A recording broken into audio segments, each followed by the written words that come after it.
Welcome to Chiang Mai, baby. I love how they make their own barbed wire with smashed bottles and cement. To be fair, I wouldn't go over there, would you? This is just a quick video to say why in Chiang Mai I struggle to say goodbye. It rhymes. Why Chiang Mai?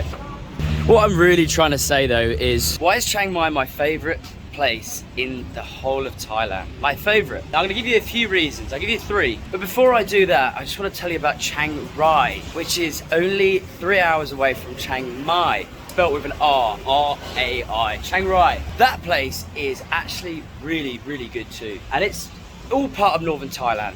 This is all the north. Now most people, when they come to Thailand, they go to the south. They go to Phuket, they go to Bangkok, which is the center. They might go to Pattaya. But a lot of people hit the islands like Koh Samui, Koh Phangan, Koh Tao, Krabi. These are all pretty south. But the north, however, you've got Chiang Mai, Pai, Chiang Rai, because you're getting towards the Laos border. No way, I had that exact same scooter when I did the Takek loop in Laos. That one, you should see that video, it's really cool. At the end.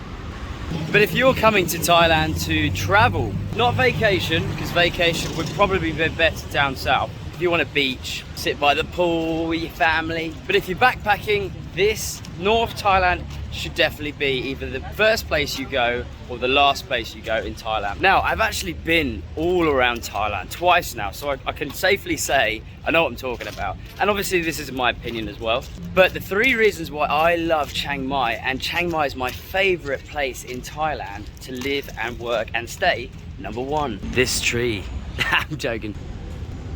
Chiang Mai is incredibly cheap. If you compare it to other places in Thailand, sometimes it's half the price of places in Phuket especially. Phuket is very touristy, very expensive place to be. That's Patong.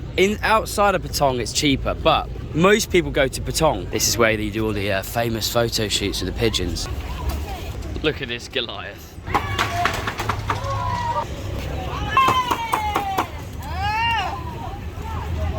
It's very, very cheap here, and actually Chiang Rai is one of the cheapest places. Chiang Rai, not Chiang Mai, which is not far from here. Chiang Rai is one of the cheapest places in Thailand to stay. That gives you an idea of how cheap it is. I mean, generally speaking, you can probably find a private room or apartment for the month for under £80. Even cheaper in Laos. Because the more north you go in Thailand, the cheaper it gets. So for a backpacker or someone who's wanting to live in Thailand, Chiang Mai is a very good place. Just to add to that point, the people here are really, really friendly. You never really have any trouble here.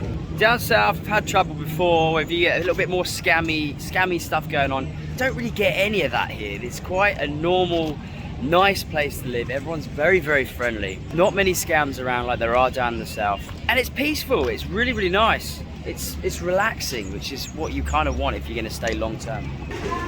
I love the way they've all got their own ways of making the pigeons move. My favourite is this guy. He's got the cone. Here we go, get ready for this. What a legend. Little photo shoot. Oh, he's going to kick it this time instead. I want him to do the cone. He's got a new one. He's got a new one. I'm actually crying. I can't stop laughing. Don't know why. Number 2. There are a lot of activities here to do. There's a lot of things you can do and see. It's a big city, Chiang Mai. I think it might be the 3rd biggest one, or I know it's definitely the biggest one in northern Thailand. Don't quote me. But it's very big here and there's a lot to do. If you go to Chiang Rai, you can do the blue temples, the white temples, and the gold temple, and all 3 of them individually are absolutely stunning. Best temple I've ever seen was the white temple. You should Google it or see my video. There's a video coming out on that one.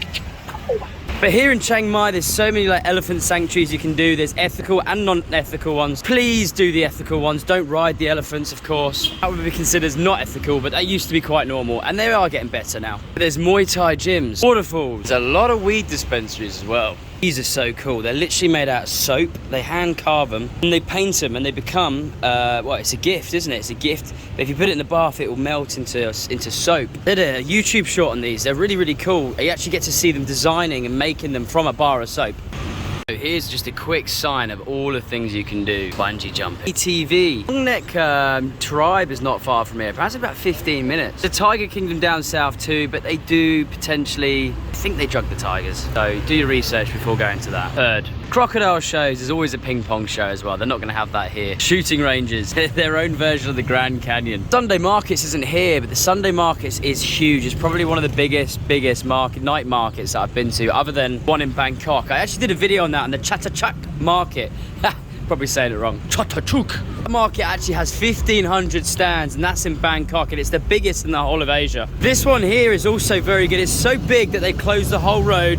They have food markets that go through the beautiful temples as well. There is so many temples here that you can temple hop all day long and just get lost within all the temples. There's so many. There's a really famous one actually that's up in the mountains. Tomorrow we're going to actually be driving our bikes there and filming. That one's a really cool one, but forgive me, I forget the name. It begins with what, but everything begins with what apparently around here. Everything begins with W-A-T, all the temples. I don't know the meaning of that, but they seem to. This one's really high up, and I'll get the name and I'll put it in the description. So it's not a dull place to be. It's a good place to be. Stuff to do. It's not like a little village or anything like that.